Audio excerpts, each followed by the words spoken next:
welcome again to this channel. So today we are going to discuss atoms and molecules and I hope आप सभी बहुत अच्छे होंगे और अपने घरों में बैठ के अच्छे से पढ़ाई कर रहे होंगे। एटम्स एंड मॉलिक्यूल्स क्यों? तो हम लोग को पता है हमने एनटीएससी सीरीज लॉन्च किया और ये एटम्स एंड मॉलिक्यूल्स क्लास 10 के साथ साथ क्लास 9 के लिए बहुत ही ज़्यादा बेनिफिशियल है और जो एनटीएससी के लिए तैयारी कर रहे हैं उनके लिए तो रामबाण है। केमिस्ट्री से बच्चों को जनरली डर लगता है, मुझे पता नहीं क्यों डर लगता है, बट मैं उनके डर को सॉल्व करने आया हूँ और मैं आपके लिए एटम्स एंड मॉलिक्यूल्स चैप्टर की आपको वन शॉट एक्सप्लेनेशन दे करके आपको बहुत ही अच्छे तरीके से एनटीएससी के लिए प्रिपेयर कर रहा हूँ। यानी कि इसमें हम लोग फाउंडेशन लेवल में जो भी चीज़ें आने वाली हैं एटम्स एंड मॉलिक्यूल्स को उसको डिस्कस करने वाले, तो तैयार हो जाइए और please like subscribe and share कीजिए। And here let's get started. Okay students, तो सबसे पहले अगर स्टार्ट करें ना तो हमको एटम्स की बात करनी होगी। तो एटम्स क्या होता है? किसी भी फंडामेंटल पार्टिकल होता है मैटर का, तो हम बोलते हैं फंडामेंटल पार्टिकल जो भी है, फंडामेंटल पार्टिकल जो भी है किस चीज़ का, हमारे नेचर का, हमारी मैटर का, वो क्या है हमारे स्टूडेंट्स, दैट इज उसको हम लोग बोलते हैं एटम्स। और ढेर सारे एटम्स मिलकर के मॉलिक्यूल्स बना लेते हैं, ठीक है। ये सारी एक साथ रिस्पॉन्सिबल किस चीज़ के लिए होते हैं? फॉर्मिंग सैंड पार्टिकल्स हो जाए, ब्लैक होल्स, सारी चीज़ों को, जैसे कि आपका टीवी हो जाए, रिमोट हो जाए, फ्रिज हो जाए, सारी चीज़ों को फॉर्म करने के लिए स्टूडेंट्स एटम्स या मॉलिक्यूल्स की ज़रूरत पड़ती है, क्योंकि एटम्स के बिना कुछ भी एग्जिस्टेंस में नहीं आ सकता, क्योंकि यही सबसे ज़्यादा फंडामेंटल है। हम जो भी देखते हैं हमारी तरफ वो सारी चीज़ें एटम से मिलकर बनी हुई हैं। एटम का जो साइज बहुत ही छोटे 0.1 से 0.5 नैनोमीटर तक का हो सकता है, ठीक है स्टूडेंट्स। तो हमने पढ़ा हुआ है कि एटम्स जो है सभी चीज़ों के बिल्डिंग ब्लॉक्स हैं, ठीक है। बिल्डिंग ब्लॉक्स अगर किसी भी चीज़ को आप देखते हो तो वो दैट इज वो क्या कहलाते हैं? एटम्स। और एटम से ही मिलकर के मॉलिक्यूल्स बना हुआ है। फिर जो भी चीज़ें बनी हुई है, जैसे कि हम लोग बॉडी के केस में सेल पढ़ते हैं ना, तो सेल भी किससे बना हुआ है? एटम से बना हुआ है। और सेल से मिला करके हम लोग टिश्यू जैसे बनाते हैं, वैसे एटम से मिला करके मॉलिक्यूल्स बना रहे हैं स्टूडेंट्स। और इनकी साइज कुछ 0.1 से 0.5 नैनोमीटर्स के बीच में क्या करती है? स्टेज करती है, ठीक है। सो ये बहुत ही ज़्यादा फंडामेंटल यूनिट है, इसके बिना कुछ हो ही नहीं सकता है, ना ही कोई भी लाइफ एग्जिस्टेंस में आ ही नहीं सकती है स्टूडेंट्स। तो आप आई होप इतना आप समझ में आ गया कि एटम्स के बारे में जनरली क्या होता है। चलिए तो स्टार्ट करते हैं। चलिए तो स्टार्ट करते हैं लॉ ऑफ केमिकल कॉम्बिनेशन, जो कि आपके इस चैप्टर का बहुत ही बड़ा जान है, क्योंकि अगर आप ये अगर यहाँ पे नहीं समझते हो तो आपको क्लास 10th के केमिस्ट्री में भी बहुत दिक्कत आने वाली है। तो ध्यान से सुनिएगा कि लॉ ऑफ केमिकल कॉम्बिनेशन क्या बोलता है। लॉ ऑफ केमिकल कॉम्बिनेशन बोलता है कि अगर कोई भी केमिकल रिएक्शन में दो या दो से ज़्यादा मॉलिक्यूल्स एक साथ कंबाइन करेंगे तो उन सभी मॉलिक्यूल्स अगर जो कंबाइन कर रहे हैं उनको बोलेंगे रिएक्टेंट। अब उन दोनों मॉलिक्यूल से जो कंबाइन करके जो फाइनली कंपाउंड बन के बाहर आएगा उसको बोलेंगे स्टूडेंट दैट इज प्रोडक्ट। उसको क्या बोलेंगे? उसको बोलेंगे हम लोग प्रोडक्ट। तो बोलता है एक केमिकल रिएक्शन में केमिकल चेंज होना बहुत ही ज़्यादा जरूरी है, which is generally observe with physical changes like precipitation, heat production, colour change. देखो ये लाइन को समझाने से पहले मैं ये लाइन समझाता हूँ, ठीक है। एक बार समझ लो इसको कि अगर कोई दो सब्सटेंस है, दो से ज़्यादा मॉलिक्यूल जैसे ए एंड बी बना रहे C+D, ठीक है स्टूडेंट्स। तो ये जो ए एंड बी जो है एरोहेड के इस साइड वाला, जो एरोहेड के लेफ्ट साइड वाला, इसको क्या बोलेंगे स्टूडेंट्स? इसको बोलते हैं रिएक्टेंट, जो कि कुछ बना रहे हैं। और जो कुछ बन के निकल के आ रहे हैं उसको बोलते हैं स्टूडेंट्स प्रोडक्ट। उसको बोलते हैं स्टूडेंट प्रोडक्ट। जो बन करके निकल के बाहर आ रहे हैं उनको हम लोग बोलते हैं स्टूडेंट्स प्रोडक्ट बोलते हैं। अब इतना क्लियर हो गया? तो अब ये भी समझो कि अगर कोई भी केमिकल रिएक्शन हो रहा है तो उस केमिकल रिएक्शन में जो भी केमिकल चेंजेस आ रहा है उसको हमको देखने के लिए भी फिजिकल चेंजेस पे जाना पड़ता है। देख रहे हो स्टूडेंट, फिजिकल चेंजेस और केमिकल चेंजेस का इंटर रिलेशन किस टाइप से है कि हमको अगर केमिकल रिएक्शन में केमिकल चेंज भी देख जानना है तो हमको मस्ट पता होना चाहिए कि उसके फिजिकल चेंज, जैसे कि उसमें क्या प्रेसिपिटेशन क्लास 10th के चैप्टर नंबर 1 में बहुत अच्छे से डिटेल में हम लोग पढ़ेंगे। अभी बस प्रेसिपिटेशन के बारे में जानो कि केमिकल रिएक्शन में कुछ जो सॉलिड सब्सटेंस है वो जार के नीचे बच जाते हैं, जिसको प्रेसिपिटेशन बोलते हैं, जो कि सॉलिड होता है, ठीक है स्टूडेंट, जो सॉलिड होता है। चलो, जैसे कि आपने लीड नाइट्रेट का वगैरह का नाम सुना होगा, बेरियम क्लोराइड वगैरह, है ना। हीट प्रोडक्शन यानी कि थर्मल जो है वो कंटेनर का बढ़ गया, है ना। कलर चेंज हो गया वहाँ पे, किसी भी सब्सटेंस की पहले कलर ग्रीन थी, बाद में जाकर के क्या हो गई? इस टाइप से पिंक हो गई स्टूडेंट्स। सो ये सारी चीज़ें जो है, ये सारी चीज़ें क्या हुआ है? एक केमिकल चेंज। और केमिकल चेंज को हमको देखने के लिए उनकी फिजिकल चेंजेस को हम लोग को देखना पड़ता है जनरली। अगर फिजिकल चेंजेस नहीं देखेंगे तो केमिकल चेंजेस का हमको पता नहीं चलेगा स्टूडेंट्स, ठीक है। आई होप इतना समझ में आया। अब देखते हैं लॉ ऑफ कंजर्वेशन ऑफ मास। अब ये law of conservation of mass क्या कहता है? बहुत ही ज़्यादा इंपॉर्टेंट है, इस चैप्टर की जान है। इनफैक्ट क्लास 10th से लेकर के क्लास 11 12 तक जब तक आप केमिस्ट्री पढ़ोगे ये दो लॉ तो मस्ट ही आपको हमेशा पता होना चाहिए क्योंकि अगर केमिकल रिएक्शंस को आप डील करोगे जब भी इनऑर्गेनिक में, तो आपको ये सारी चीज़ें पता होनी चाहिए। तो law of conservation of mass क्या कहता है स्टूडेंट्स कि according to law of conservation of mass, ना तो हम मैटर को क्रिएट कर सकते हैं ना ही डिस्ट्रॉय कर सकते हैं किसी भी केमिकल रिएक्शन में। हमेशा जो है उसका मास जो है ना कंजर्व रहेगा और इक्वल रहेगा मास ऑफ प्रोडक्ट के। समझ में आया क्या? नहीं समझ में आया? चलो दूसरे वे में समझाता हूँ। मान लो कोई सब्सटेंस ए कंबाइन कर रहा है बी के साथ और बना रहा है सी प्लस डी। तो जितना इसका, मान लो इसका मास था एक्स, तो इसका भी मास एक्स होना चाहिए। क्यों होना चाहिए एक्स? क्योंकि हमारे लेबोजियर साहब कहते हैं, लेबोजियर साहब कहते हैं कि ना ही हम क्रिएट कर सकते हैं, ना ही हम डिस्ट्रॉय कर सकते हैं किसी भी केमिकल रिएक्शन में। तो सारा मास कंजर्व किया हुआ है, यानी कि जितना एक्स का मास है और यहाँ पे भी एक्स का मास, सिर्फ यहाँ पे रीअरेंजमेंट होता है स्टूडेंट, सिर्फ रीअरेंजमेंट हो रहा है। ठीक है, अरेंजमेंट हो रहा है। मान लो कि पहले बिल्डिंग ब्लॉक्स इस टाइप से रखे हुए थे, अब मैंने उन्हीं बिल्डिंग ब्लॉक्स के सेम कंपोनेंट्स को ऐसे रख दिया, बस ऐसा रीअरेंजमेंट हो रहा है। अगर इसका मास 1 kg था तो इसका भी मास 1 kg होगा। ठीक है स्टूडेंट्स, बस रीअरेंजमेंट ही तो हुआ है और कुछ यहाँ पे हुआ नहीं है। यही कहना चाहते हैं हमारे लेवोजियर साहब, है ना। आई होप इतनी क्लियरिटी आ गई, तो आगे चल सकते हैं। अब देखो लॉ ऑफ कांस्टेंट प्रोपोर्शन या फिर लॉ ऑफ डिफिनिट प्रोपोर्शन, इसको मैं समझाने के लिए एग्जांपल लेता हूँ कि लेट्स सपोज H2O है। तो H2O का जब भी हमेशा बाय मास पूछे ना, तो इसका 1:8 का रेशियो होता है। कैसे? क्यों देख सकते हो स्टूडेंट्स कि अगर इसका निकालते हो मास नंबर, तो इसका हाइड्रोजन का 2:16 आ जाएगा, ऑक्सीजन का आपको पता है, तो आप कर दो कट करके 1:8 का रेशियो आ रहा है। तो हमेशा जो है स्टूडेंट्स, हमेशा जो है वाटर का रेशियो 1:8 रहेगा। NaCl का जो रेशियो है हमेशा सेम रहेगा। और भी जो है H2SO4 का जो रिएक्शन है वो उसमें जो सल्फर का, हाइड्रोजन का, ऑक्सीजन का, सबका सेम रहेगा। ठीक है स्टूडेंट्स, तो कांस्टेंट प्रोपोर्शन या डिफिनिट प्रोपोर्शन जो कि डॉक्टर जोसेफ प्रोस्ट ने दिया था, इसको प्रोस्ट प्रोपोर्शन भी बोलते हैं, जिसको जोसेफ प्रोस्ट प्रोपोर्शन, इसमें क्या बोलते हैं कि केमिकल कंपाउंड जो है कंटेन करेंगे same element combined by together fix proportion में by given mass and law of definite proportion. इसको मैंने इतनी अच्छी तरीके से समझा दिया कि थ्योरी समझने की उतनी जरूरत ही नहीं है। ये सब बोलना चाहते हैं कि दो एलिमेंट को जब कंबाइन करेंगे तब आप चाहे उसका 1 kg का ले आओ या फिर 1 ग्राम ले आओ, उसमें जो कांस्टेंट है उस एलिमेंट का रेशियो वो हमेशा सेम रहेगा 1:8। आप चाहे 1 लीटर वाटर में देखो या फिर 1 मिलीलीटर में वाटर में देखो, तो हमेशा 1:8 का ही रेशियो रहेगा। ये रेशियो कभी भी चेंज नहीं होगा, कभी भी चेंज नहीं होगा। जैसे कि मैंने यहाँ एग्जाम्पल के रूप में दे भी रखा है, इसे देख सकते हो, समझ सकते हो, पढ़ सकते हो। ठीक है स्टूडेंट, चलिए, तो आई होप इतना समझ में आ गया। तो आगे चलते हैं। चलो अब एटम्स के बारे में थोड़ा सा और डिस्कस करते हैं डीपली, क्योंकि हमने अभी तक डीपली एटम्स को समझा नहीं है। तो एटम्स को डीपली समझने के लिए एटम्स होता है क्या? So atoms is an defining structure of an element which can not be broken by any chemical means. Atoms क्या है? मैंने जैसे कि बता रखा है कि atoms is then nothing but fundamental particles of the matter. Fundamental particles जो भी मैटर के हैं उसको एटम्स बोलते हैं। ये जो है डिफाइनिंग स्ट्रक्चर है, इनके बिना कुछ हो ही नहीं सकता एक एलिमेंट का। ठीक है, मान लो NaCl कोई एलिमेंट है, तो इसमें जो है एटम से ही बना हुआ है। अगर एटम्स ना हो तो ये एग्जिस्टेंस में आएगा ही नहीं।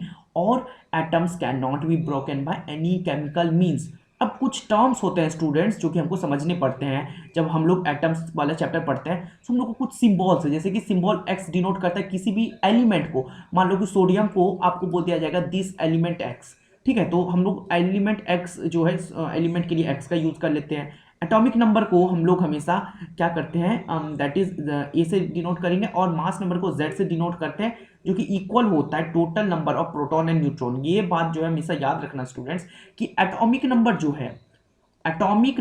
है, अगर मैं लेट सपोज हाइड्रोजन का एग्जांपल लूं, H का एग्जांपल लूं, तो उसका जो एटॉमिक नंबर क्या होता है?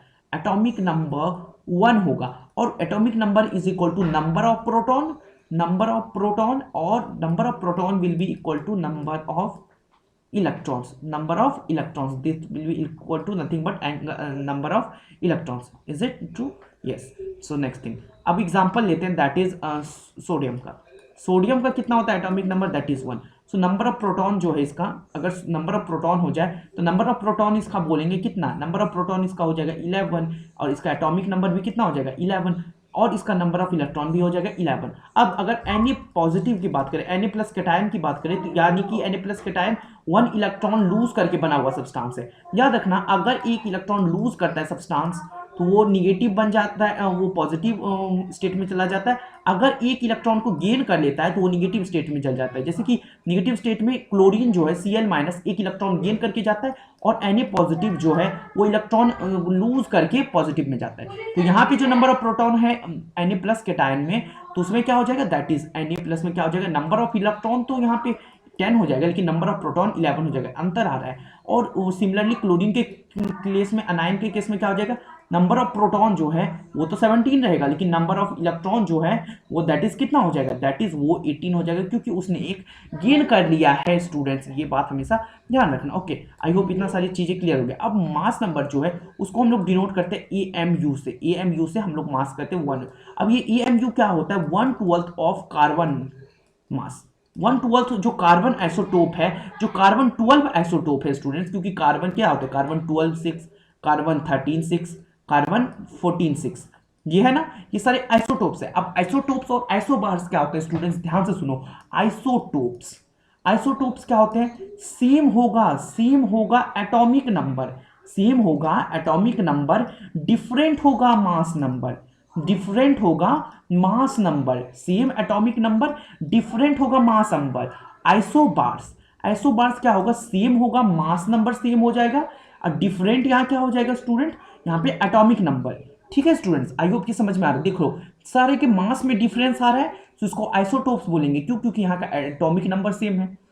आई होप ये इतना आपको समझ में आ चुका है। अगर इतना समझ में आ गया तो आप एक थम्स अप दे सकते हो। ठीक है स्टूडेंट्स, अब देखो, अब मैंने आपको क्या बता रहा था कि एक AMU जो एटॉमिक मास यूनिट जो है, इसको आप U से भी डिनोट सिर्फ करते हैं, वो क्या होता है 1/12। 1/12 किसका, मास ऑफ, जितना 1/12, अगर जितना भी मास है कार्बन 12 आइसोटोप का, ठीक है, कार्बन 12 आइसोटोप का जितना भी मास है, लेट सपोज मास उसका x है, तो जो 1/12 होगा यानी कि x/12 इस कार्बन का, वो होगा AMU किसी भी पार्टिकल्स का, किसी भी पार्टिकल्स का 1 AMU होगा। हालांकि जब हमने स्टार्टिंग किया था, या साइंटिस्ट ने स्टार्टिंग किया था, उन्होंने H+ एनायन से शुरू किया था, हाइड्रोजन पॉजिटिव से शुरू किया था, बट वो काम नहीं आई। लेटर जाके उसको डिस्कार्ड कर दिया गया, और बाद में जाकर के 1/12 मास ऑफ कार्बन एटम को उन्होंने क्या किया था, प्रपोज किया था एज अ उसके लिए, AMU के लिए। आई होप ये सारी चीजें और ये टर्म आपको समझ में आ गया। ये देखो, यहाँ पे मैंने आपको फाउंडेशन लेवल बिल्ड करने का भी मैंने काम कर रहा है। ठीक है, तो अभी आपको सब्सक्राइब करना है। ठीक है, चलिए आगे चलते हैं। ओके स्टूडेंट्स, अब जो आता है मोस्ट इंपॉर्टेंट इस चैप्टर की जान आन बान शान, दैट इज जिसको बोलते हैं डाल्टन एटॉमिक थ्योरी। आहा, इसके वजह से ही तो पूरा आपका केमिस्ट्री पे बहुत बड़ा भवकाल आया है। अगर ये नहीं रहता तो अभी कुछ भी नहीं है स्टूडेंट्स। तो डाल्टन एटॉमिक थ्योरी, हालांकि इसमें बहुत सारे फेलियर्स थे, बट ये तो थी आपकी स्टार्टिंग, इसलिए हमको डाल्टन एटॉमिक थ्योरी बहुत अच्छे तरीके से जानना होगा। तो डाल्टन एटॉमिक थ्योरी क्या है स्टूडेंट्स, तो डाल्टन का एटॉमिक थ्योरी पोस्टुलेट नंबर 1, मैं नंबरिंग कर देता हूँ, postulate number 2, postulate number 3, postulate number 4 and postulate number 5। कुछ 5 पोस्टुलेट्स हम लोग यहाँ पे पढ़ने वाले हैं इस चैप्टर में। तो देख लो क्या बोलता है, matter is made up of individual particles called atoms. अब भाई डाल्टन साहब आए और उन्होंने बोला कि मैटर में जो छोटे छोटे पार्टिकल्स होते हैं जो कि इंडिविजिबल है, उसको हम लोग एटम्स नाम देंगे। भाई आपने सही बोला कि मैटर में कुछ छोटे छोटे पार्टिकल्स एटम्स होते हैं, बट क्या वो इंडिविजिबल है? तो लेटर जाकर के थ्योरी है फेल हो गई, रुथरफर्ड साहब ने इसे फेल कर दिया और बोला नहीं भैया, इसमें इलेक्ट्रॉन, प्रोटॉन और न्यूट्रॉन होते हैं, जिसको हम लोग फंडामेंटल पार्टिकल्स बोलते हैं स्टूडेंट्स। ठीक है, फंडामेंटल पार्टिकल्स एटम्स के भी हैं, जिसको इलेक्ट्रॉन, प्रोटॉन एंड न्यूट्रॉन बोलते हैं। तो लेटर जाकर के डाल्टन भाई साहब की थ्योरी काम नहीं आई, तो बोला कि कोई बात नहीं, सैड मत हो, इतना सारी थ्योरी है आपके पास, अभी और भी पॉस्टुलेट्स है, देखते जाओ। Properties of all atoms of given. अब ऐसा नहीं है कि इनका प्रॉपर्टी फेल हो गया था तो आपको पढ़ना नहीं है, ये एग्जाम में क्वेश्चन आएगा। ठीक है, पोस्टुलेट पूछ लिया जाएगा कौन सा इसमें से काम नहीं आया था। ठीक है, पढ़ना तो इंपॉर्टेंट है स्टूडेंट्स। रुथरफर्ड का भी क्या होता था, उनका भी नहीं चला। नील बोर का जो है उसका भी परफेक्टली नहीं है, पढ़ना तो सब पढ़ रहा है ना, इसको भी पढ़ना है। ठीक है, तो properties of all atoms given second postulate में बता रहा हूं, आर सेम इंक्लूडिंग मास। तो इन्होंने, इन भाई साहब ने बोल दिया कि सारे एटम्स का जो है, जो एलिमेंट है वो उनका सेम होगा इंक्लूडिंग मास। यानी कि एक एलिमेंट मान लो Na+ के अंदर सारे जो भी हैं, सारे जो हैं एलिमेंट्स सेम, सॉरी इसके अंदर जितने भी एटम्स होंगे उनका मास सेम होगा और प्रॉपर्टीज सेम होगी। बट लेटर जाके देखा गया कि कुछ कुछ प्रॉपर्टीज में डिफरेंट आ रहा था, कुछ कुछ मासेस में डिफरेंट आ रहा था। इसको भी नेग्लेक्ट कर दिया।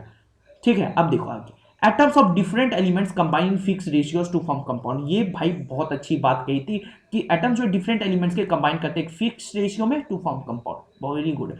अब देखो, atoms can neither be created not be destroy, जो लेबोरेटरी साहब ने बोला उन्होंने ही बोला, बस इन्होंने बोला कि रीअरेंजमेंट वहां पे होता है, सही बात है भैया। चलो, relative number and kinds of atoms are in constant given compound. बोलता है कि relative number of kind of जितने भी एटम्स हैं ना स्टूडेंट्स, अगर शुरू से उसमें 100 एटम्स है तो उसमें 100 एटम्स कांस्टेंट ही रहेंगे। बट ऐसा चीज हमको पता है कि नथिंग इज कांस्टेंट, तो इनका ये थ्योरी भी काम नहीं आया स्टूडेंट्स। ठीक है, चलिए आगे चलते हैं। आई होप आपको डाल्टन्स की एटॉमिक थ्योरी आपको क्लियर हो गई है और आप लोगों को समझ आ गया है डाल्टन्स की एटॉमिक थ्योरी।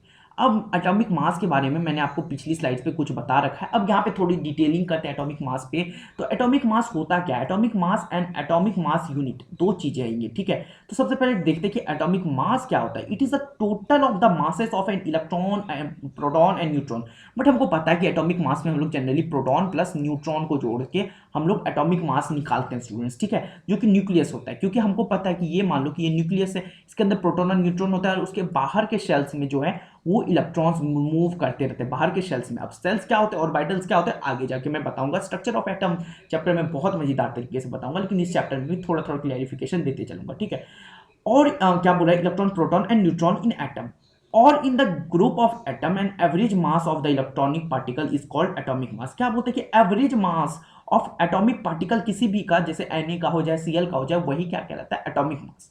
समझ में नहीं आया तो ऐसे समझो कि कोई भी यहाँ पे एलिमेंट है, Na हो, Cl हो, या फिर Ca हो, या फिर आपका P फास्फोरस हो, या फिर आपका सिलिकॉन हो, ये कोई भी चीज हो आपके पास स्टूडेंट्स, ये कोई भी चीज हो, तो याद रखना इसका प्रोटॉन प्लस न्यूट्रॉन हमेशा आपको देगा मास नंबर स्टूडेंट्स, हमेशा इसका जब भी या फिर इसके एटॉमिक पार्टिकल्स का जो, अगर अभी कभी भी आप एवरेज निकालोगे, एवरेज कैसे निकालते हैं, टोटल जितना भी रहेगा बाय डिवाइड कर देंगे 2 से, है ना, तो वो क्या आ जाएगा, इसका एवरेज निकल जाता है, ठीक है। चलो अब देखो, it is commonly expressed as the per, अब देखो अब क्या होता है, एक एटॉमिक मास, अभी मैंने बता रखा था कि इंटरनेशनली जो अरेंजमेंट देखा गया उसमें 1 AMU को कितना लिया गया एटॉमिक मास यूनिट को, कि 1/12 जो है मास of the carbon atom in ground state. ये मैंने आपको पिछली स्लाइड पे बहुत अच्छी तरीके से एक्सप्लेन कर दिया, तो आप आई होप कि आपको यहाँ पे उतनी ज़्यादा क्लैरिफिकेशन की जरूरत नहीं है। तो आई होप इतना सब समझ में आ गया एटॉमिक मास के रिगार्डिंग। चलिए आगे चलते हैं फिर। अब स्टूडेंट्स आ गया है ब्लैंक स्लाइड। अब ब्लैंक स्लाइड आता क्यों है हमारी जिंदगी में? ब्लैंक स्लाइड्स इसलिए आते हैं क्योंकि हम लोग को फाउंडेशन लेवल बनाना होता है और कुछ ऐसी भी चीजें हैं जो कि हमको अलग अदर देन इसका पढ़ना पड़ता है। इसीलिए हम लोग क्या करते हैं, थोड़ी सी ब्लैंक स्लाइड्स लेते हैं और हम लोग जानते हैं ना। तो अभी मैं यहाँ पे बताने वाला हूँ, ठीक है। तो अभी मैं आपको बताता हूँ दैट इज जो फेलियर्स ऑफ डाल्टन्स थे, ठीक है, failures of Dalton's atomic theory, क्योंकि ये पूछा जाता है और बच्चे इसको नेग्लेक्ट कर देते हैं, डाल्टन्स एटॉमिक थ्योरी। तो इसको जल्दी से पढ़ लेते हैं और अभी और भी चीज़ें बतानी है आपको। तो failures of Dalton's atomic theory में हम लोग क्या देखने वाले जनरली स्टूडेंट्स, कि फेल क्यों हो गया, क्योंकि इन्होंने बताने में ही इनसे मिस्टेक हो गई थी। सबसे पहले इन्होंने बोला पहला पॉस्टुलेट में कि एटम इज इनडिविजिबल है, बट हमको बाद में जाके पता चला नहीं भैया, एटम्स के साथ साथ उसमें इलेक्ट्रॉन, प्रोटॉन और न्यूट्रॉन जैसे एलिमेंट्स पाए जाते हैं, तो वो इंडिविजिबल नहीं है, तो वो फेल हो गया स्टूडेंट्स। अब उन्होंने आइसोटोप्स, आइसोबार्स के बारे में अच्छे से नहीं समझा पाए थे। आइसोटोप्स एंड आइसोबार्स के बारे में वो एक्सप्लेन नहीं किया, कुछ भी नहीं बोला आइसोटोप्स एंड आइसोबार्स के बारे में। उन्होंने बोल दिया कि atom of same element have different atomic masses, ठीक है। अब उन्होंने बोला था कि एक एटम जो है, किसी भी एक एलिमेंट जो है, उसका एटॉमिक मास हमेशा सेम होगा, यानी कि कार्बन है तो उसका एटॉमिक मास हमेशा एक ही होगा। बट हमने देखा आइसोटोप्स का केस कि C12 भी हमको मिलता है, C612 भी मिलता है, C6 हमको 13 भी मिलता है, C14, ऐसे आइसोटोप्स मिल रहे हैं। तो इनको भी वो बताने में नाकामयाब हो गए, इसीलिए हमने इस पॉस्टुलेट को भी बोला ये काम का पॉस्टुलेट आपका नहीं है। लेटर हमको पता चल चुका था, है ना। चलिए, तो आई होप ये सारी चीजें बता गई। और डाल्टन साहब जो थे वो एटम्स के जो है या एलिमेंट्स के जो है अजीब अजीब ढंग से क्या करते थे, सिंबल्स दे देते, ठीक है स्टूडेंट्स। सिंबल्स जो है बहुत ही ज़्यादा वो बेकार तरीके से दे देते थे। जानो कि हाइड्रोजन उनको मिला तो हाइड्रोजन को उन्होंने इस टाइप से रिप्रेजेंट करने को बोला कि एक सर्कल बना, उसके अंदर डॉट। उन्होंने बोला कि कार्बन मिला, अच्छा कार्बन है तो उसको पूरा क्या करो, कलर कर दो, ये आपका हो गया कार्बन, ठीक है स्टूडेंट्स। ऐसे ही वो सारे सिंबल्स बनाते थे ना। बट इनको बाद में जाकर के ये काफ़ी अच्छा नहीं लग रहा था साइंटिस्ट को, तो बाद में आए थे हमारे पास जे बर्जीलियस। जे बर्जीलियस आए, बोले कि नहीं अब हम लोग क्या करेंगे, लैटिन नेम का फर्स्ट वर्ड और लास्ट वर्ड, या फिर इंग्लिश नेम का फर्स्ट वर्ड या लास्ट वर्ड, या फिर फर्स्ट और अदर वर्ड का यूज करके हम लोग नेम रखेंगे। जैसे कि हमने सोडियम लाया और बोला सोडियम एनी, तो सोडियम एनी जो है, आपको सोडियम एनी कैसे होता है, तो भैया इसको लैटिन में बोलते हैं नाइट्रियम। सिमिलरली Hg यानी कि मर्क्यूरी, तो अब इसको बोलते हैं लैटिन में हाइड्राजाइरम। कुछ ही जो हैं वो लैटिन नेम पे बने हुए, जनरली इंग्लिश पे ही, कार्बन का C, फास्फोरस का P, like this and this. तो जे बर्जीलियस साहब ने बोला कि देखो भाई, अब आपकी जो सिंबॉलिंग है इसको याद रखना इज वेरी डिफिकल्ट, बट मैंने जो दिया है आपको दैट इज वेरी इजी, और इसकी मदद से वो बहुत ही इजी तरीके से समझ सकते हैं। ठीक है स्टूडेंट्स, तो ऐसा उनके लिए हो गया। ठीक है, अब याद रखने वाली यहाँ पे एक चीज और आती है स्टूडेंट्स, लिख सकते हो कि it should be noted that in a two letter of symbol, आपका फर्स्ट लेटर जो है कैपिटल होना चाहिए। आप हमेशा जब भी एलिमेंट का नाम लिख रहे हो, एलिमेंट का अगर नाम लिख रहे हो, तो फर्स्ट को जो है फर्स्ट लेटर हमेशा कैपिटल होना चाहिए, फर्स्ट कैपिटल होना चाहिए, देन आप स्मॉल लिख सकते हो। ठीक है स्टूडेंट, देन आप स्मॉल लेटर्स आप मेंशन करोगे। ये बहुत ही ज़्यादा है ना, यहाँ पे बहुत ही ज़्यादा यूनिक चीज़ें हैं जो कि मैंने आपको बताया। तो अभी मैंने आपको एटॉमिक मास के बारे में बताया था कि 1/12 जो होता है कार्बन एटम का, 1/12 जो है कार्बन एटम का है, वो भी किस आइसोटोप का, कार्बन 12 आइसोटोप्स के हैं ये। ठीक है, तो अब देखो एटॉमिक मास यूनिट को हम लोग AMU से भी डिनोट करते हैं, या फिर सिंपली यू से भी हम लोग डिनोट करके निकाल देते हैं। तो अब एक AMU जितना कितना होता है ये, तो आपको हमेशा पता होना चाहिए कि एक AMU दैट इज, आपको पता है कि 1 पॉइंट, याद रख लो स्टूडेंट, 1.6605 कैलकुलेशन में बहुत ईजी हो जाएगा, इंटू 10⁻⁻24 ग्राम को ही 1 AMU जितना बोलते हैं स्टूडेंट्स। ठीक है, ठीक है, आई होप इतना समझ में आ गया है। अब हमको पता है एटम्स जनरली दो फॉर्म्स में मौजूद होते हैं। एटम्स जो है हमारे पास सिंपली दो फॉर्म से मौजूद होते हैं, एक होता है आयंस के फॉर्म में, पहला होता है आयंस के फॉर्म में, दूसरा होता है स्टूडेंट्स दैट इज मॉलिक्यूल्स के फॉर्म में। मॉलिक्यूल्स और आयंस दोनों के फॉर्म में हो सकते हैं स्टूडेंट्स। ठीक है, तो चार्ज पार्टिकल जैसे कि कैटायन और एनायन के फॉर्म में हो सकते हैं, और मॉलिक्यूल्स जैसे हाइड्रोजन के मॉलिक्यूल्स के भी फॉर्म में हो सकते हैं। तो ऐसे काफ़ी सारी चीज़ें हैं जो आपको जाननी चाहिए। मॉलिक्यूल्स में जैसे कि H2O के फॉर्म में आ गया, या NaCl के फॉर्म में आ गया। ठीक है, आयंस मान लो तो Na+ कैटायन, या फिर Cl- एनायन, ऐसे भी फॉर्म में हो सकते हैं एटम्स। तो ये आपको बहुत ही ज़्यादा इंपॉर्टेंट है, ये सारी चीज़ें आपको पता होनी चाहिए। ठीक है स्टूडेंट्स, आई होप इतना सारी चीज़ें आपको क्लियर हो चुकी हैं। ठीक है, तो चलो आगे चलते हैं स्टूडेंट्स, और आगे चल के डिस्कस करते हैं कि और क्या चीज़ें हैं जो हमको पढ़नी है। फिर फाउंडेशन लेवल पे और भी जो चीज़ें होंगी मैं आपको बताऊंगा। अब मॉलिक्यूलर मास पे हम लोग डिस्कशन करते हैं। ठीक है स्टूडेंट्स, तो मॉलिक्यूलर मास होता क्या, molecular mass of an element is the defined as the sum of masses of the element present in molecules. जितने भी एक मॉलिक्यूल्स हैं एक एलिमेंट के अंदर, एनी के अंदर जितने भी है, उनका जो है मॉलिक्यूल का जब आप जोड़ोगे तो उसका जो मास निकल के आएगा उसको बोलते हैं मॉलिक्यूलर मास। उसको क्या बोलते हैं स्टूडेंट्स, मॉलिक्यूलर मास बोलते हैं। एक जब भी है एक किसी भी चीज के अंदर का आप सारा मास को जोड़ लेते हो तो उसको बोलते हैं मॉलिक्यूलर मास। तो मॉलिक्यूलर मास जो है किसी भी सब्सटेंस का डिफाइन ऐसे कर सकते हैं कि जो भी रिलेटिव मास है इट्स मॉलिक्यूलर और कंपाउंड, उसको कंपेयर किससे करेंगे, फिर यहाँ से कार्बन 12 आइसोटोप से जब कंपेयर करोगे ना, तो जितने भी मॉलिक्यूल्स हैं, यानी मान लो कि एक सब्सटेंस के अंदर 100 मॉलिक्यूल्स है, सबको जोड़ करके आपके पास जो भी मॉलिक्यूलर मास आ रहा है कार्बन 12 से कंपेयर कर दो, वो आपका मॉलिक्यूलर मास निकल करके आपके पास आ जाएगा। ठीक है, अब देखो molecular mass is obtained by the multiplying the atomic number. देखो जितना भी एटॉमिक नंबर है किसी भी एलिमेंट का with an number of atoms in molecules. देख लो, बहुत ही ज्यादा इस थ्योरी को जानने की जरूरत नहीं है, बस इतना समझो कि जितना भी है, जैसे कि H2O का एग्जांपल लेते हैं, इसके अंदर का जितना भी सब्सटेंस है एटॉमिक नंबर से मल्टीप्लाई करो पहले, जितना भी उसमें नंबर ऑफ मॉलिक्यूल्स प्रेजेंट है, तो 1 × 2 कर देंगे, प्लस कितना होता है ऑक्सीजन का दैट इज एटॉमिक मास, तो दैट इज वो कितना हो जाता है 16। तो इसका जो पूरा का पूरा मॉलिक्यूलर मास हो जाएगा दैट इज 16 × 18। तो उसका मॉलिक्यूलर मास कितना हो जाएगा 16 × 18। अब याद रख सकते हो स्टूडेंट्स कि इसका मॉलिक्यूलर मास निकालने का फॉर्मूला आपको मैंने अभी बता दिया कि जितने भी उस मॉलिक्यूल के अंदर प्रेजेंट है, जैसे कि NaCl सिंपली मीन्स जितना भी प्रेजेंट है उसको आप ऐड अप कर दोगे, सिंपली निकल के आपका आ जाएगा। चलिए इतना समझ में आ गया तो very good, well and done. और नहीं समझ में आया तो आप इन वीडियोज़ को देखते रहिए और आपको अच्छी तरीके से समझ में आ जाएगा। चलो हम लोग जब भी फाइंड करते हैं ना एटॉमिक मास को, तो हम लोग हमेशा, जैसे कि अगर मैं आपसे एक और एग्जांपल देके समझाता हूँ, H2SO4 का अगर निकालना है तो इसमें देखो H2 का क्या हो जाएगा 1 × 2 प्लस करेंगे सल्फर, सल्फर का हम लोग कितना करते हैं 1 × 32 करेंगे आप लोग स्टूडेंट्स। उसका जो एटॉमिक मास है सल्फर का वो कितना होता है, दैट इज वो आपका होता है 32, 32 क्योंकि उसकी एटॉमिक नंबर होती है 16।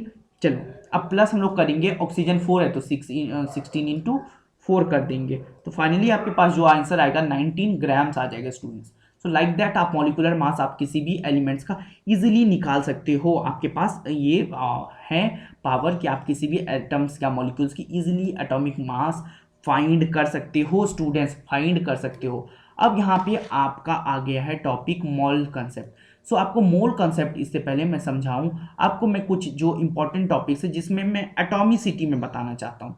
एटॉमिसिटी बहुत ही इंपॉर्टेंट हो जाता है, जिसको मैं आपको जरूरी समझता हूँ समझाना, इसे एटॉमिसिटी में समझा रहा हूँ। एटॉमिसिटी क्या होता है, number of atoms present in one molecule of an element और कंपाउंड। देखो नंबर ऑफ मॉलिक्यूल्स, अब लिख के समझाता हूँ, नंबर ऑफ मॉलिक्यूल्स किसमें होने चाहिए, present in one molecule of an element और कंपाउंड, उसको बोलते हैं एटॉमिसिटी। जैसे कि एग्जांपल ले सकते हो, दैट इज हाइड्रोजन का। हाइड्रोजन जो है, हाइड्रोजन कितना है, हाइड्रोजन होता है एक डायटॉमिक, हाइड्रोजन होता है डायटॉमिक H2, O2 क्या हो गया डायटॉमिक, He में 1 होता है इसीलिए इसको बोलते हैं दैट इज मोनो एटॉमिक। तो ऐसे ही ठीक है स्टूडेंट्स। P4 है तो 4 के लिए हम लोग यूज करते हैं वर्ड टेट्रा एटॉमिक है, इसी को बोलते हैं एटॉमिसिटी। एटॉमिसिटी क्या है, simply number of molecules present in one, number of atoms, यहाँ पे मैंने मॉलिक्यूल्स लिख दिया, sorry, number of atoms, sorry students, आप इसको रीराइट कर लो अगर लिख लिया, number of atoms present in molecules of an compound, ठीक है, उसी को बोलते हैं एटॉमिसिटी। तो अगर 1 है तो मोनो, 2 है तो डाई, 3 है तो ट्राई, 4 है तो टेट्रा, फिर है पेंटा, फिर हेप्सा, हेक्टा, ऐसे आपका चलता चला जाएगा स्टूडेंट्स। आई होप इतना आपको समझ में आ रहा है। आई होप अगर आपको आयंस क्लियर है, आयंस क्या होते हैं, आयंस जो है, आयंस क्या होते हैं स्टूडेंट्स, तो हम जो है, जो भी हमारे पास जो चार्ज पार्टिकल्स प्रेजेंट है ना नेचर में, चार्ज पार्टिकल्स प्रेजेंट है नेचर में, उसको आयंस बोलते हैं। आयंस दो टाइप में हो सकते हैं, एक होता है केटायन, दूसरा होता है स्टूडेंट्स एनायन। आई होप आप एनटीएससी के एक्सपेरिमेंट हो तो इतना तो आपको समझ में आ ही रहा होगा। केटायन क्या होता है स्टूडेंट, पॉजिटिव आयंस, और एनायन होता है निगेटिव आयंस। अब पॉजिटिव आयन जैसे कि Na पॉजिटिव, एनायन मतलब Cl निगेटिव, ये सारी चीजें जो है आपकी चार्ज पार्टिकल से केटायन और एनायन। आई होप इतना आपको समझ में आ चुका है। जैसे कि अगर मैं बात करूं एल्यूमिनियम तो Al3+, तो ये हो गया केटायन, ठीक है स्टूडेंट्स। अब यहाँ पे जनरली केटायन और एनायन फॉर्म ही कैसे कर लेते हैं स्टूडेंट्स, मान लो कि ये है आपका सोडियम, सोडियम का ये है न्यूक्लियस, अब उसके पास कितने शेल्स होंगे ये जाकर के हम लोग पढ़ेंगे स्ट्रक्चर ऑफ एटम। बस अभी इतना जानो कि सोडियम के पास होता है दैट इज 3 शेल्स। कितने होते हैं शेल्स, 3 शेल्स। अब ये शेल्स क्या होते हैं, सेल्स वो रो है, वो पाथ है जिसमें इलेक्ट्रॉन्स मूव करते हैं स्टूडेंट्स, इलेक्ट्रॉन्स मूव जिसमें करेंगे उसको बोलते हैं शेल्स। तो पहले वाले शेल्स में होता है स्टूडेंट्स 2 इलेक्ट्रॉन्स, ड्यूप्लेट, फिर होता है इसका 8, इलेक्ट्रॉनिक कॉन्फ़िगरेशन करना भी सिखा दूंगा, चिंता मत करो, ठीक है। अब लास्ट वाले में होता है 1, क्यों, क्योंकि इसका एटॉमिक नंबर जो है, एटॉमिक नंबर जो है इसका 11 है, तो 2,8,1 इसका इलेक्ट्रॉनिक कॉन्फ़िगरेशन होता है। अब ये कॉन्फ़िगरेशन कैसे करते हैं स्टूडेंट्स, तो 2n² का फॉर्मूला लगाओगे, और 2n² का फॉर्मूला क्या होता है आपको पता होना चाहिए कि किसी भी वैलेंस शेल में कितना इलेक्ट्रॉन है उसको फाइंड करने के लिए 2n² का formula, where n is equal to number of electrons, कितना प्रेजेंट है एक शेल के अंदर उसको बोलते हैं दैट इज आपका नथिंग बट n, ठीक है, नंबर ऑफ इलेक्ट्रॉन्स कितना प्रेजेंट है हो सकता है एक सेल में। तो पहले शेल में जो है 2n² के फॉर्मूला से 2, फिर दूसरे में कितना आ सकता है दैट इज 8, ऐसे ही चलता चला जाएगा, ठीक है स्टूडेंट्स। तो देखो अब क्या करेगा, इसको सोडियम केटायन बनाना है तो एक इलेक्ट्रॉन्स को इसने लूज किया और Na पॉजिटिव बना दिया। वैसे Cl ने क्या किया, Cl ने उसको गेन कर लिया और Cl निगेटिव बना लिया। ऐसे ही फॉर्म होता है केटायन और एनायन का, ऐसे ही फॉर्म होता है केटायन एंड एनायन का, ठीक है। अब देखो मोनो एटॉमिक आयन और पॉली एटॉमिक आयन बहुत ही ज़्यादा जरूरी है एनटीएससी के लिए। मोनो एटॉमिक आयन और पॉली एटॉमिक आयन पता होना चाहिए स्टूडेंट्स, लिख लिख के समझा रहा हूँ सारी चीजें। देखो मोनो एटॉमिक आयन क्या होता है, these ions which are formed from single atoms, जिसमें सिंगल एटम से मिलके बना हुआ, सिंगल एटम से मिलके बना हुआ। मोनो एटॉमिक बहुत सारे एटम से मिलके बना हुआ, ठीक है, form of group of atom, मान लो ग्रुप ऑफ एटम से मिलके बना हुआ तो पॉली एटम। जैसे कि अगर Na पॉजिटिव Cl निगेटिव ये सारे किसके अंदर आ जाएगा, इसके अंदर Mg2+, ये सारे जो है मोनो एटॉमिक आयंस है। पॉली एटॉमिक आयंस जिसमें पूरे के पूरे कंपाउंड्स ही हो जाएंगे, ठीक है स्टूडेंट, जैसे कि अमोनिया NH4+, ठीक है, PO4 3-, CO3 2-, ऐसे सारे जो कंपाउंड्स है उसको पॉली एटॉमिक बोलते हैं। मोनो एटॉमिक जिसमें सिंगल हो, सिंगल एटम से मिलकर बना हुआ, पॉली एटॉमिक यानी कि पूरा का पूरा एक कंपाउंड से बना हुआ, ठीक है स्टूडेंट्स। अब देखो आपके पास अब कुछ चीजें आ जाती हैं, आयोनिक कंपाउंड एक आपको पढ़ना है यहाँ पे, ठीक है, तो मैं आपको आयोनिक कंपाउंड भी यहीं पे लिख के समझाऊंगा। आयोनिक कंपाउंड क्या होता है, तो आयोनिक कंपाउंड क्या होता है, नथिंग जिसमें इलेक्ट्रोस्टैटिक फोर्स लगेगा, इलेक्ट्रोस्टैटिक फोर्स ऑफ अट्रैक्शन होगा, उसको बोलते हैं आयोनिक कंपाउंड। और आयोनिक कंपाउंड्स के बारे में क्लास 10th में बहुत ही ज़्यादा है, बट मैं आपको यहाँ पे भी मैं बताऊंगा। तो आयोनिक कंपाउंड क्या होता है, इलेक्ट्रोस्टैटिक फोर्स, यानी कि एक Na ने लूज किया इलेक्ट्रॉन और Cl ने गेन किया इलेक्ट्रॉन, दोनों साथ में आए, बनाया NaCl, इसको बोलते हैं electrostatic force of attraction, ionic compound. जैसे कि H+Cl- दोनों साथ में आए और बनाया एक compound, electrostatic force of attraction लगा इन दोनों के बीच में, H2SO4 साथ में आए, तो ये सारे जो है आयोनिक कंपाउंड को फॉर्म करने के लिए, जैसे KCl, ठीक है, ये सारी के बीच में इलेक्ट्रोस्टैटिक फोर्स ऑफ अट्रैक्शन लगाओ, आयोनिक कंपाउंड बनाते जाओ। आई होप इतना समझ में आ गया। अब आपको पढ़ना है एक और चीज, फॉर्म्यूला, फॉर्म्यूला मास। एक एक चीज बता रहा हूं चैप्टर वाइज, नोट करते जाओ। Formula mass is an ionic compound is relative mass of its formula unit. Compare करते हैं कि देखो फॉर्मूला मास कुछ नहीं है, किसी भी एटम का मास है NaCl का मास को कंपेयर कर दो कार्बन 12 के एटम से, आइसोटोप से, बस और कुछ नहीं है फॉर्मूला है मास, ठीक है स्टूडेंट्स। आई होप इतना समझ में आ गया है, ठीक है। चलो स्टूडेंट्स, अब बेसिक बेसिक बातें करके अब आ गए हैं बहुत ही मोस्ट इंपॉर्टेंट टॉपिक पे, दैट इज क्या है हमारे पास, मोल कॉन्सेप्ट पे, ठीक है स्टूडेंट्स। अब आ चुके हैं हम लोग मोल कॉन्सेप्ट पे, और मोल कॉन्सेप्ट जो है बहुत ही ज़्यादा आपके लिए इंपॉर्टेंट हो जाता है। हालांकि आपको अगर बाइनरी कंपाउंड्स वगैरह पढ़ना है तो वो मैं भी आपको ट्राई करूंगा कि बाइनरी एसिड, ऑक्सी एसिड, ये सारी चीज़ें के बारे में बताऊं, नेमिंग सॉल्ट्स के बारे में बताऊं। तो पहले मोल कॉन्सेप्ट को समझ लेते हैं। मोल कॉन्सेप्ट क्या होता है, मोल कॉन्सेप्ट में हम लोग दो चीज़ों के बारे में सबसे ज़्यादा डील करते हैं कि कितना मोल प्रेजेंट है और एक मोल कितना होता है स्टूडेंट्स, इसके बारे में। सबसे पहले मोल कॉन्सेप्ट को पढ़ने से पहले आपको पता होना चाहिए कि मोल होता क्या है। मोल क्या है स्टूडेंट्स, ध्यान से मेरी बातों को सुनना। It is defined as an amount of substance, कितना क्या डिफाइन करते हैं हम लोग कि amount of substance that contains the same number of unit of molecule और ion are in the exactly 12 gram of carbon 12, ठीक है स्टूडेंट्स। आई होप आपको कुछ भी समझ में नहीं आया है, मैं इतना मान के चलता हूं। तो आप समझो कि जितना भी एक एलिमेंट एक कंपाउंड के अंदर कितना भी उसका जितना भी मॉलिक्यूल्स है उसके जो मासेस को है कंपेयर करते हैं C12 से, तो वो हमको एक मोल देता है। अभी भी नहीं समझ में आया होगा, अभी आई होप आपको अभी भी समझ में अगर नहीं आया है तो अभी मैं आगे एक्सप्लेन करता हूं तो आपको समझ में आगे चलेगा, ठीक है। In a substance the amount of entities present, जैसे कि एटम्स, मॉलिक्यूल्स, आयंस, ठीक है, उसको मोल्स बोलते हैं। अब समझ में आया होगा I hope.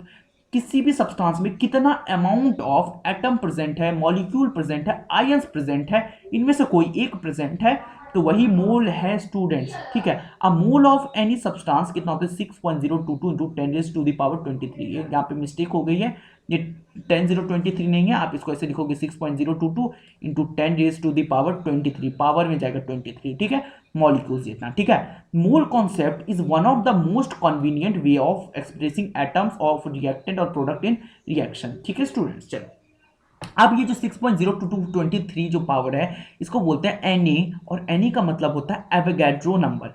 Avogadro number is nothing but approximately 0.6.022 into 10 raise to the power 23, और यही जो है एक मोल के बराबर होता है, एक मोल या एक मोल के बराबर होता है किसी भी सब्सटेंस का। और दीज पार्टिकल्स कुड भी, यानी कि इतना समझ लो, एक और इजी भाषा में अब मैं समझा देता हूं कि कितना पार्टिकल्स पार्टिकल्स कितना प्रेजेंट है एक एलिमेंट के अंदर, एक एलिमेंट या कंपाउंड के अंदर कितना पार्टिकल्स प्रेजेंट है, वो मोल कहलाता है। अगर एक मोल प्रेजेंट है यानी कि उसके अंदर 6.022 into 10 raise to the power 23 particles present है। अगर दो मॉलिक्यूल्स प्रेजेंट है तो उसमें मान लो that is 2 into 6.022 into 10 raise to the power 23, यानी कि that is nothing but 12.44 into 10 raise to the power 23 जितना एटम्स या फिर पार्टिकल्स उसके अंदर प्रेजेंट है। यही होता है मोल। मोल क्या है? कितना नंबर ऑफ पार्टिकल्स प्रेजेंट है किसी भी एलिमेंट के, वही एक मोल कहलाता है। और वो एक मोल कितना होता है? That is approximately 6.022 into 10 raise to the power 23 जितना है। और इस वैल्यू को हमेशा याद रखना, कैलकुलेशन में बहुत ही ज्यादा इंपॉर्टेंस देने वाला है। मोल कॉन्सेप्ट आपको क्लास 12 तक, क्लास 11 तक, आगे जितना भी जाओगे काम आने वाला है, और यही इसका बेस है स्टूडेंट्स। ठीक है, यही आपका बेस बनाता है, फाउंडेशन बनाता है। चलो अब मोलर मास के बारे में जानेंगे थोड़ा सा, तो चलो डिस्कस करते हैं कि ये मोलर मास क्या बला है। तो देखो, एक substance is a something which has mass and occupies space. हमको पता है मैटर क्या होता है।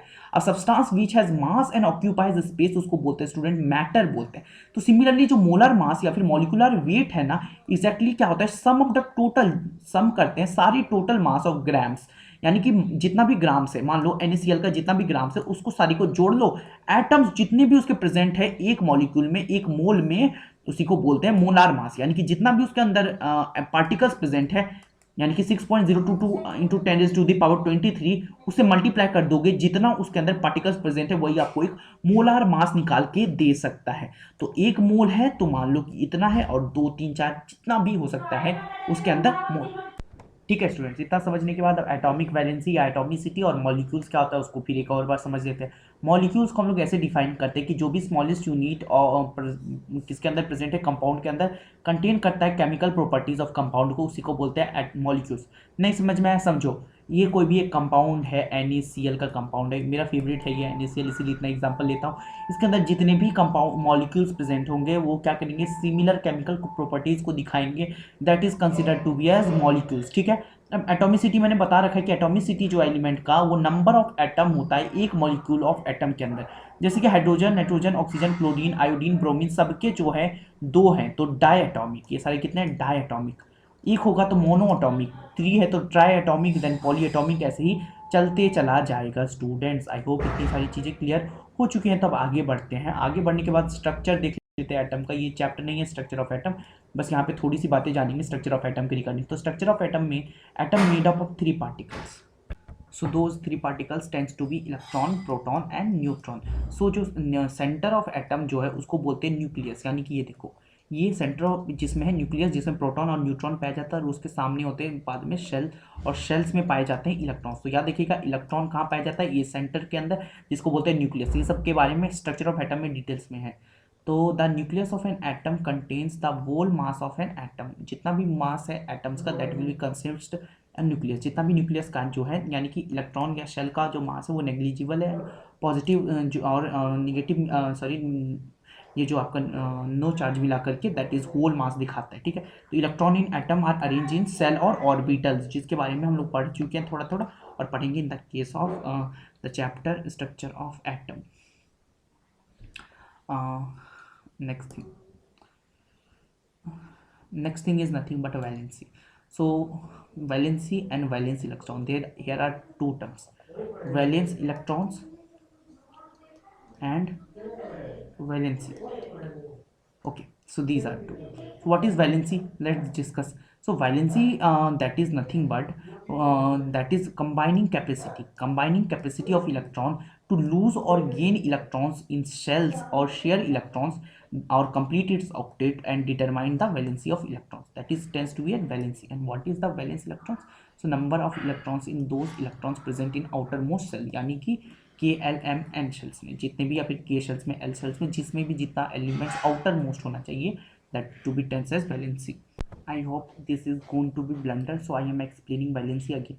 So valency is nothing but the capacity of electrons to lose or gain. Okay, capacity of atom, sorry not electrons, capacity of atom या फिर molecules का to lose or gain or share valence electrons को. Valence electrons माने the valence electrons is those electron that is present in outermost cells. outermost shell जो भी है उसमें जितने भी electrons present होंगे, KLMN shell जो भी outer shell most shell है एक element का जितना उसमें प्रेजेंट है atoms, that will be termed to as valence electrons. तो जितने वैलेंस इलेक्ट्रॉन्स को लूज करने की, गेन करने की या शेयर करने की कैपेसिटी को ही, और उसके ऑक्टेट कंप्लीट करने की यानी कि 8 इलेक्ट्रॉन्स मिलके स्टेबल गैस बनाने की कैपेसिटी को ही क्या बोलते हैं, that is valency. So valency is nothing but combining capacity of an electron. Valence electron is the tendency of nothing but that is the number of outer electrons present in outermost shell or orbitals of a, that is nothing but of an electrons. Okay, so I hope इतना समझ में आ गया.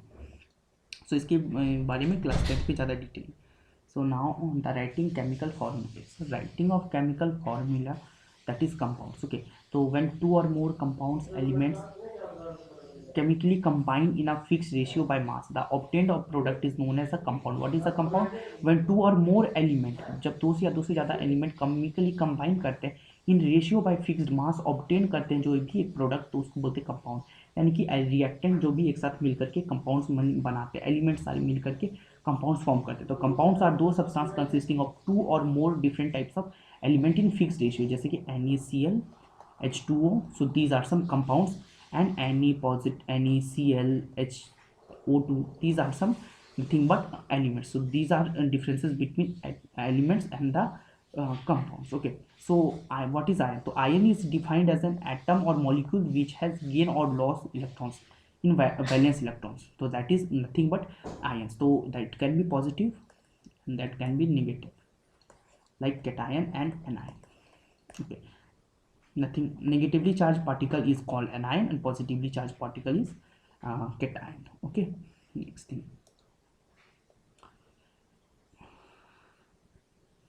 Okay, ionic compounds. So ionic compounds are nothing but the chemical formula of ionic compounds are chemical compounds in held together by specialized bond called ionic bond. So what is ionic bond? It is an electrostatic force. So it is an electrostatic force like Na plus positive and Cl negative. The electrostatic force between these two elements is nothing called ionic bond. These bonds are formed by the gain or loss of electrons. Remember, gain and loss of electrons. So ionic compounds are always contains one or equal amount of positive and negative charge. For example, calcium chloride is an ionic bond formed by oppositively charged calcium and chloride ions, Ca positive and Cl negative. So CaCl2 forming CaCl2. So this is an ionic bond. Here we will learn more about in the class 10. Okay, so ionic compounds will always contain equal amount of positive and negative charges. For example, calcium chloride ionic bond is formed by positively charged calcium and chloride ion. So calcium has loses 2 electrons and nothing but chloride gains 2 electrons. तो जिस पे loose किया तो positive of 2, जिसने gain किया negative of 2. Okay, so I hope इतना समझ में आ गया. So we will move to the next thing. Okay, so I think this is the last topic and for this chapter. So what is the two chloride atoms? No, this is nothing.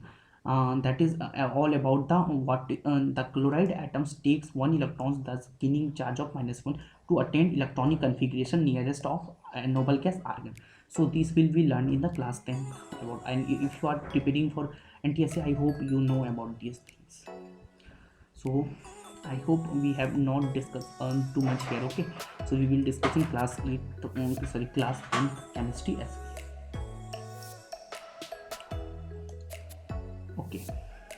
Okay, so here we are in the end of this chapter. So here we are in the end, and I hope you like this video. If you like, please do like, subscribe and share this with your friends too. Okay, so in next video we will learning with next chapter of NTS. Till then, take care and bye.